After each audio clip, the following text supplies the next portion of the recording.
Hey divas, welcome to another video where I tell you about all of the books that I read. Instead of a monthly video, it is all of the books that I read in the first half of spring.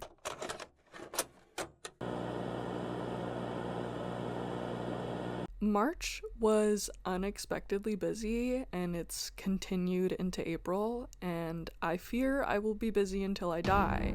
Before I start talking about all of the books that I've read, here is my disclaimer. These are all my opinions. They are not a personal attack on you or your opinions or the author. If it was, you would know. So at the beginning of March, it seems I was compelled to read every book Ali Hazelwood has ever written, and with that said, the next 6 books were all written by Ali Hazelwood and they are all contemporary romances. I've decided not to read any of my notes on any of these books, any of my opinions on these books, because we would just be here for a billion years, and I don't want that. Book 1, Love on the Brain. I gave this one 3 out of 5 stars. It's about NASA, it's about science, it's about Bee, a purple-haired Jedi bringing balance to the mansplained universe. Okay. Her love interest is a grumpy NASA scientist she has a sordid history with. Book 2, Under One Roof. I gave this one 3 out of 5 stars. This is book 1 of the STEMinist novella series. This one is about Mara, an environmental engineer, moving in with her hot, annoying nemesis, Liam, a big oil lawyer. Book 3, Stuck With You. I gave this one, guess, 3 out of 5 stars. This is book 2 in the STEMinist novella series. Sadie is a civil engineer who gets stuck in a tiny elevator with the man who broke her heart. With the big man who broke her little heart in this tiny elevator. Book 4, Below Zero. This is the 3rd and final book in the STEMinist novella series. This one is about Hannah, a NASA aerospace engineer. She finds herself injured and stranded at a remote Arctic research station. The only person who is willing to undertake the hazardous rescue mission is a villain in Hannah's career. Book 5, Check and Mates. I gave this one 4 out of 5 stars. Mallory Greenleaf is done with chess. Or at least that's what she thought after playing in one last charity tournament against the notorious king killer Nolan.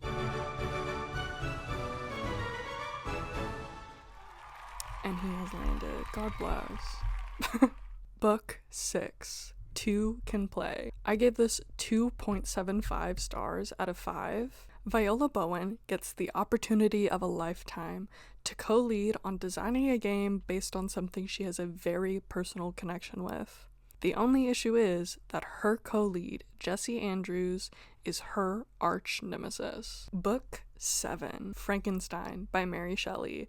This is a classic horror, and I gave it 3.5 stars out of 5. If you are not familiar with Frankenstein, this is the story of young Victor Frankenstein, a scientist who creates a creature from different body parts. After the creature awakens, Victor is repelled and runs away.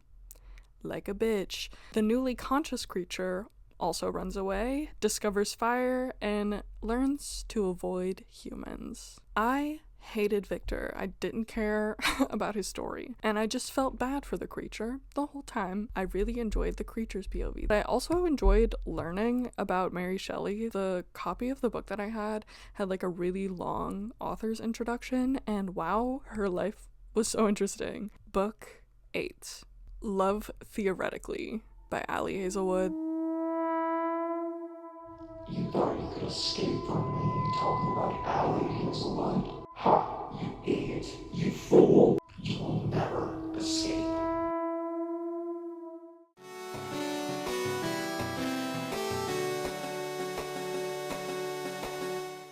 This is another contemporary romance, and I gave this one 4 out of 5 stars. Elsie Hanaway is a theoretical physicist and a chronic people pleaser. Her life becomes intertwined with Jack Smith, an annoyingly attractive and arrogant man. I will say, after reading so many of my close personal friend Allie's books, She knows her type, and so do I.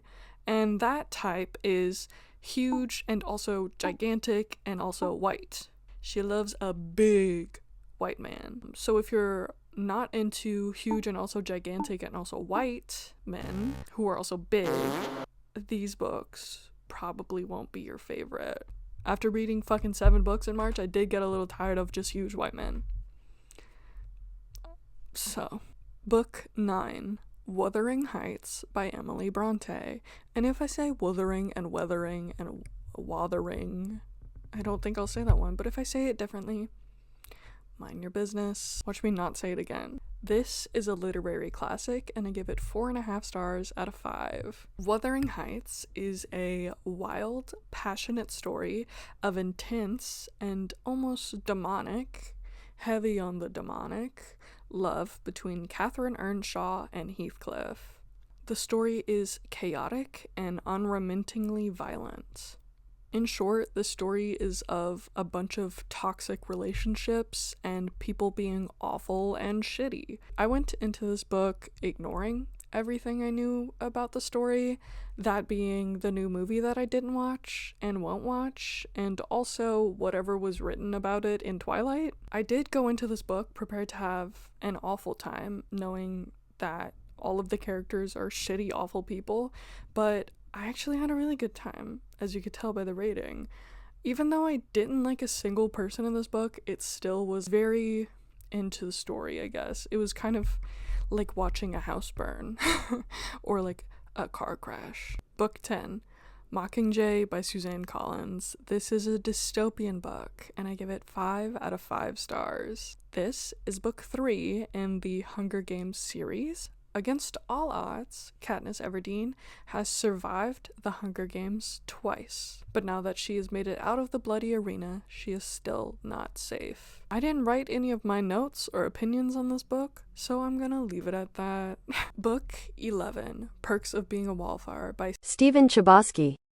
I didn't write his name down, and I also probably couldn't pronounce it, even if I had. This is a contemporary young adult book, and I give it 5 out of 5 stars. This story follows observant wallflower Charlie as he experiences the strange world between adolescence and adulthood. I actually finished reading this book in the parking lot of my friend's therapist's office, and I was watching people struggle to park in the small parking lot. I watched some guy hit the curb 3 times before he just pulled into a spot crooked. Like 2 people almost backed into my car. It was really fun. It was a really fun time. That didn't change the fact that I got really emotional. This book, I want to say made me cry. I think I cried while reading this book. Book 12, Ballad of Songbirds and Snakes by Suzanne Collins. This is a dystopian. I gave it 4 out of 5 stars. This story is about 18-year-old Coriolanus Snow, who is a mentor in the 10th annual Hunger Games. Even though this is my first non-5-star book I've read of Suzanne's, that doesn't mean the quality went down for the writing or the story. I just fucking hate Snow. I hate him. So the fact that he was the main character really did affect the rating. Book 13, Sunrise on the Reaping by Suzanne Collins. This is a dystopian, and I give it 5 out of 5 stars. This is the story of the 50th annual Hunger Games and the second quarter quell, which means twice as many tributes are taken from their homes.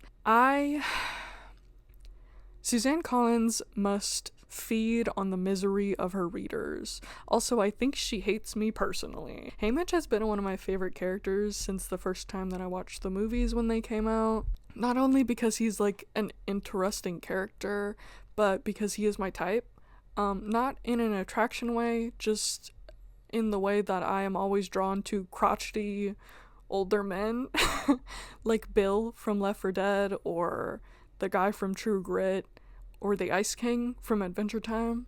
Anyway, I cried while reading this story, and they will have to sedate me when the movie comes out and put me in a medically induced coma, because I don't know what I'm gonna do. Book 14, Lord of the Flies by William Golding. This is a literary classic, and I gave it 2.75 stars out of 5. A group of young boys is marooned on a coral island. At first it seems fun, but the fun becomes furious and life turns into a nightmare of panic and death. I did think the story was interesting, but I just didn't love the writing. I just don't think it was for me. Those were all 14 books I read in March. Now we're getting into April. In April, I decided to only read shorter stories, that being anything below 7 hours if it had an audio, or 250 pages. Book 15, The Lottery by Shirley Jackson. This is a horror short story, and I gave it 3 out of 5 stars. This is just a town full of people choosing their numbers for an annual lottery. What's to be scared of? I liked the through line when it was introduced at the beginning of the story. I didn't think anything of it, and when it came back in the end, I was absolutely flabbergasted. Book 16, Orbital by Samantha Harvey. This was a sci-fi book, and I gave it 3 out of 5 stars. Snapshots into the lives of 6 women and men as they hurtle through space and orbit Earth. I read this around when the Artemis 2 launched, and I thought it was quite slow. The pacing is pretty slow, and it almost made the book feel longer than it was. I really did enjoy some of the characters at some points. I just felt like it was a bit repetitive. Book 17, I Who Have Never Known Men by Jacqueline Hartman. This was a dystopian story, and I gave it 4.75 stars out of 5. Deep underground, 39 women are kept in isolation in a cage. Above ground, a world awaits. I was definitely captivated by this story. It was so interesting to read. I shockingly enjoyed never getting answers, which I tend to hate when things go unanswered, but the mystery truly fueled the story. Book 18, Graveyard Shift by M.L. Rio. This was a sci-fi horror, and I gave it 3.75 stars out of 5. Every night in the college's ancient cemetery, 5 people cross paths as they work the night shift. A bartender, a rideshare driver, a hotel receptionist, the steward of the derelict church that looms over them, and the editor-in-chief of the college paper. I was impressed by the amount of characters in this story, and that it felt like I knew each of them. They all felt like they could be real people. I did think the ending felt a little abrupt, but nonetheless, it was a good book. Book 19, Salt Slow by Julia Armfeld. This was a compilation of horror short stories, and I gave it 3 out of 5 stars. This was a collection of short stories about women and their experiences in society, about bodies and the bodily, mapping the skin and bones of its characters through their experiences of isolation, obsession, and love. I'm just gonna tell you my favorites of the collection. The Collectibles, which I believe is the 3rd story, Formerly Feral, which is the 4th story, and Cassandra After, which is the 2nd to last story. Those were my favorites. Book 20, Life Ceremony by Sayaka Mutara. This was another horror short story, and I gave it 3.25 stars out of 5. An unusual cocktail of humor and horror to portray both the loners and the outcasts, as well as turning the norms and traditions of society on its head to better question them. Again, just gonna tell you my favorites out of this collection. Story 7, titled Life Ceremony. Number 8, Body Magic, and the last story, Hatchling. Book 21, Minor Details by Adania Shibley. This was a lit fic, and I give it 4 out of 5 stars. During the summer of 1949, 1 year after the war that Palestinians mourn as Nakba, Israeli soldiers capture and rape a young Palestinian woman and kill her before burying her in the sand. Many years later, a woman becomes fascinated to the point of obsession on the minor details of the history. I did struggle with the first half of the story. It felt a bit flat or dry. I'm not sure if that was intentional or maybe just the way it was translated. Then in the second half, it is from the perspective of a modern day Palestinian woman. The way she behaves is so interesting as she tries to navigate through the occupation, both the physical and mental barriers that come with that. The story is so powerful and heartbreaking, and it's not long, so I would recommend you read it. Book 22, Harriet Tubman Live in Concert by Bob the Drag Queen. This was another lit fic book, and I give it 4 out of 5 stars. In an age of miracles, where our greatest heroes from history magically and unexpectedly return to shake us out of our confusion and hate, Harriet Tubman is back, and she has a lot to say. With the help of Darnell Williams, a once successful hip-hop producer, Harriet Tubman and 4 of the enslaved persons she led to freedom want to tell their story in a unique way. In my time with Harriet and the Freemans, I've learned about how brilliant, resilient, and innovative Black people are. That is a quote from the book, and I thought it summed up the book pretty well. The story is about the brilliance and resilience and innovation of Black people. Sure, it's a more lighthearted book, but it didn't seem to downplay Black history and what enslaved people went through. I did enjoy this book and I had a good time reading it. My only issue was the writing, I guess. There's a part focused more on Darnell's sexuality and his experience being outed on live TV, and there's a transition between that and the rest of the story that just kind of felt a little rough and a bit abrupt. The transition into focusing on that experience is fine, it's good, but the transition out is where I have a problem, I guess. The rest of the book is really good. Book 23, All Systems Red by Martha Wells. This was a sci-fi and I give it 4.75 stars out of 5. In a corporate-dominated, spacefaring future, planetary missions must be approved and supplied by the company.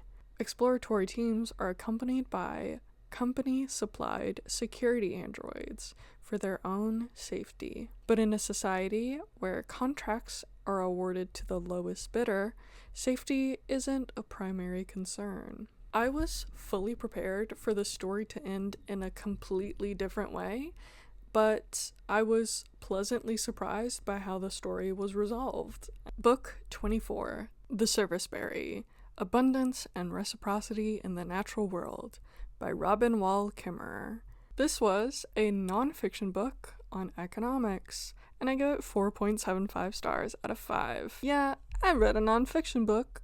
Fuck you. As Indigenous scientist and author of Braiding Sweetgrass, Robin Wall Kimmerer harvests service berries alongside the birds. She considered the ethics of reciprocity that lies at the heart of a gift economy. How, she asks, can we learn from Indigenous wisdom and the plant world to reimagine what we value most? Service berries show us another model, one based on reciprocity, where wealth comes from quality of your relationships, not from the illusion of self-sufficiency. That is a quote from the book. Robin Wall Kimmerer is an Indigenous scientist, and I found the way that she brings aspects of who she is and what she does into her writing really interesting. Book 25, Ring Shout by P. Jelly Claire. This was a historical horror fantasy, and I give it 4.75 stars out of 5. In America, demons wear white hoods. In 1915, The Birth of a Nation casts a spell across America, swelling the Klan's ranks and drinking deep from the darkest thoughts of white folk. All across the nation they ride, spreading fear and violence among the vulnerable. They plan to bring hell to earth. But even Ku Kluxes can die. I've seen people reading and talking about Ring Shout a few times on Instagram, but I never knew what the story was, because I do this really fun, dangerous thing where I watch reels without sound on. If it doesn't have subtitles on, I just go off of visuals and cross my fingers that I'm not interacting with something awful. And I'm gonna be honest, a lot of the videos that I remember seeing the cover of this book for were in that situation where I didn't listen to it or I couldn't listen to it and they didn't have subtitles. So anyway, I didn't know what to expect when I started reading this book, and I definitely didn't expect it to be a chosen one fantasy story, which was crazy, and it was so interesting to read. Book 26, She's Always Hungry by Eliza Clark. This was a horror short story, and I gave it 3 out of 5. Teenager longs for perfect skin. A scientist tends to fragile alien fauna. A young man takes the night into his own hands. Each of these characters has a desperate desire. Can any of them be satiated? This was another collection of short stories, so here were my favorites. Build a Body Like Mine, which is the first story. Hollow Bones, the 5th story. The 7th story, Extinction Event, and the last story, Company Man. So that was it. That was the last book. I read 14 books in March and 12 books in April. So that's 26 books. Thank you so much for watching. Don't forget to like the video if you liked it and subscribe if you want. Bye.